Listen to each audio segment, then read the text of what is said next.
চা বিক্রেতা থেকে স্কুলের প্রতিষ্ঠাতা এবং সফল প্রধান শিক্ষক।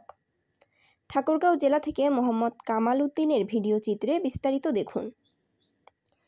ঠাকুরগাঁও জেলার হরিপুর উপজেলার বাকুয়া ইউনিয়নের শান্তগ্রাম চরভিটায় গড়ে ওঠা ব্যতিক্রমধর্মী এক বিদ্যাপীঠ চরভিটা সরকারি প্রাথমিক বিদ্যালয়।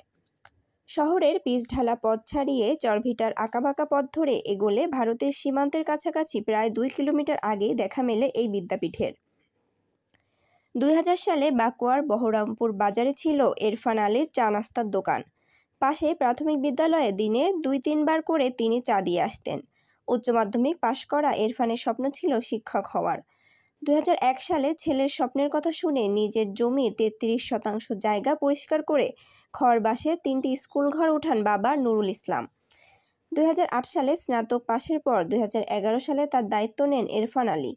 সে বছরই পাঠদানের অনুমতি পেয়ে যায় বিদ্যালয়টি। মাত্র 40 জন শিক্ষার্থী নিয়ে শুরু করা স্কুলটিতে 2017 সালের 24 জুলাই হরিপুর উপজেলায় ছাত্রছাত্রী ঝরে পড়া রোধে অসামান্য অবদানস্বরূপ চরভিটা সরকারি প্রাথমিক বিদ্যালয়টি উপজেলার শ্রেষ্ঠ বিদ্যালয় হিসাবে নির্বাচিত হয়।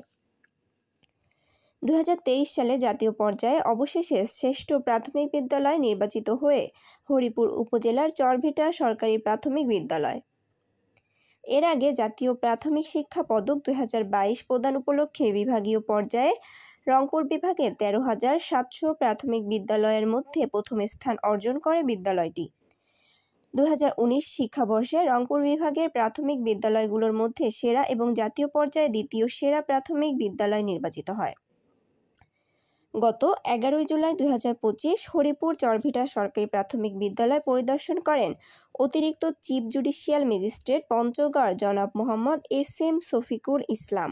সফল সঙ্গী হিসেবে উপস্থিত ছিলেন মনসুর এরশাদ শামীম প্রমুখ।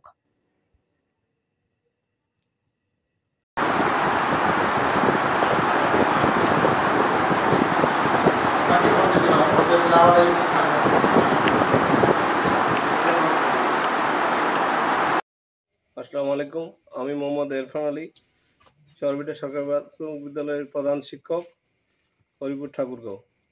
আমি 2001 সালে বিদ্যালয়টি প্রতিষ্ঠিত করার পরে বারবার অনুমতির চেষ্টা করি।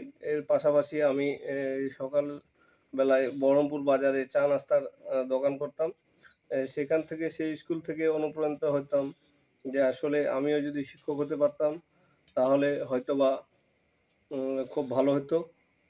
যেহেতু আমাদের গ্রামে কোনো বিদ্যালয় ছিল না, সেই সুবাদে আমি আমার গ্রামে একটি বিদ্যালয় খুলি।